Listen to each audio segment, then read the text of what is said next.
इसको लोग कहते हैं सबऑर्डिनेशन थियोरी या फिर subordination with in the Trinity. Subordination का मतलब क्या होता है कि जस्ट बिकॉज यीशु मसीह कई बार कहते हैं कि पिता मुझसे महान है, ये मुसलमानों का आर्ग्यूमेंट है, राइट। पिता मुझसे महान है, मैं जो कुछ करता हूँ मेरे अपनी मर्जी से नहीं करता हूँ, पिता के सामर्थ से करता हूँ, ये जाकिर नाइक वाला आर्ग्यूमेंट है। इसको लेकर जीसस की डिविनिटी को स्ट्रिप ऑफ करने की मुस्लिम्स कोशिश करते हैं और वही चीज़ जो है सिलू भाई आगे करेंगे। लेकिन क्या वो वचन का अर्थ ये है, आगे हम देखेंगे, लेकिन आगे सुनते हैं। यीशु प्रार्थना के जरिए से पिता को रिक्वेस्ट करते थे। यीशु प्रार्थना के जरिए पिता से रिक्वेस्ट करते थे। ये बाइबल हमें बताता है।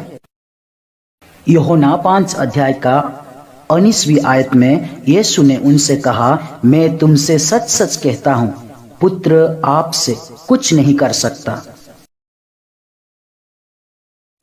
Then answered Jesus and said unto them, Verily, verily, I say unto you, the Son can do nothing of himself, but what he sees the Father do. यूहन्ना 6 अध्याय का 38 आयत में अपने इच्छा नहीं वरन अपने भेजने वालों की इच्छा पूरी करने के लिए स्वर्ग से उतरा हूं। यहाँ पर यीशु मसीह के बारे में बातचीत हो रही है। यहाँ पर पिता यीशु मसीह कहता है कि मैं खुद से कुछ नहीं कर सकता हूँ, पिता मुझसे महान है। एग्जैक्टली ये ट्रिनिटी को प्रूव करता है। क्यों पता है? क्योंकि अगर यीशु मसीह खुद से सब कुछ अलग होकर करते हैं तो यीशु मसीह एक अलग गॉड बन जाते हैं। और यीशु मसीह यहाँ पर यही दिखाने की कोशिश कर रहे हैं, गॉड बीइंग एक है भैया। जब गॉड बीइंग एक होगा तो एक भी व्यक्ति अलग से गॉड बनकर काम करेगा तो वो ट्राइथियज्म हो जाएगा, त्रिदेदवाद हो जाएगा। त्रिदेदवाद में 3 खुदा होते हैं, लेकिन यहां पर एक ही गॉड है। इसीलिए माफी चाहूंगा बैकग्राउंड नॉइस के लिए, मेरे कंट्रोल में नहीं है। तो यहां पर ट्रिनिटी में जो है 3 गॉड नहीं हैं।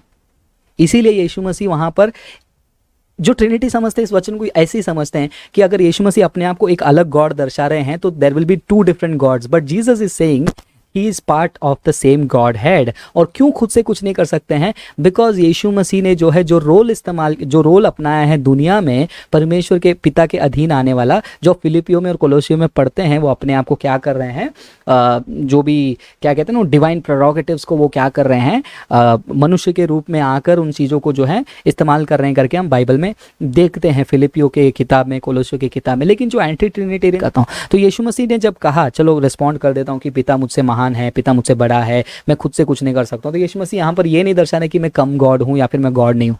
इसको हम कहते हैं रोल्स, यानी कि जिम्मेदारियाँ। ट्रिनिटी में जिम्मेदारियाँ हैं, पुत्र का एक जिम्मेदारी है, वो जिम्मेदारी को पुत्र निभा रहे हैं। उदाहरण के तौर पर अगर मान लीजिए जिस कंपनी में मैं काम करता हूँ वहाँ पर मैं मैनेजर हूँ, वहाँ पर मैं पद में ऊपर हूँ, बराबर, मैनेजर पद में, और मेरा एक एम्प्लॉय है, वो आकर मुझे कहेगा बॉस आप महान हैं। तो जब वो मुझे कहता है कि बॉस आप महान हैं, तो वो क्या वो ये कह रहा है कि आप मेरे से पद में बड़े हो इसीलिए आप इंसान हो और मैं पद में छोटा हूँ इसीलिए मैं जानवर हूँ?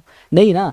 पद में छोटा होने के बावजूद भी इसका एसेंस, तत्व, सारांश, अस्तित्व इंसान का ही है। वो पद में ऊपर होने के बाद भी उसका तत्व, अस्तित्व, सारांश मनुष्य का ही है। ठीक उसी प्रकार जब यीशु मसीह कहते हैं कि पिता मुझसे महान है, मैं खुद से कुछ नहीं कर सकता हूँ, यीशु मसीह यहाँ पर अपने व्यक्तित्व के डिफरेंस में बात कर रहे हैं, ना कि अस्तित्व, ना कि सारांश। जैसा एक पद का जो डिफरेंस होता है, यहाँ पर जो है ट्रिनिटी में एक अभी सोटेरोलॉजिकल ट्रिनिटी, इकोनॉमिकल ट्रिनिटी, क्या समझेगा ब्रदर को मैं नहीं समझा पाऊंगा, इसलिए सिंपल भाषा में वहाँ पर जिम्मेदारी है, जो जिम्मेदारी यीशु मसीह ने ली है उसके आधार पर यीशु बात कर रहे हैं। वहाँ पर पद की बात हो रही है, टाइटल की बात हो रही है, वहाँ पर सारांश और तत्व के बारे में, बीइंग के बारे में नहीं बात हो रही है। इसको समझना है। अगर एक एम्प्लॉय अपने मालिक को देखकर ये कह सकता है कि आप पद में बड़े हो इसलिए आप इंसान हो और मैं एलियन हूँ, तो यहाँ पर भी आप वैसा समझिए। अगर वहाँ पर वैसा नहीं है तो यहाँ पर ऐसा क्यों? इसके लिए जो है इसको इस्तेमाल करना बहुत बहुत ज़रूरी है।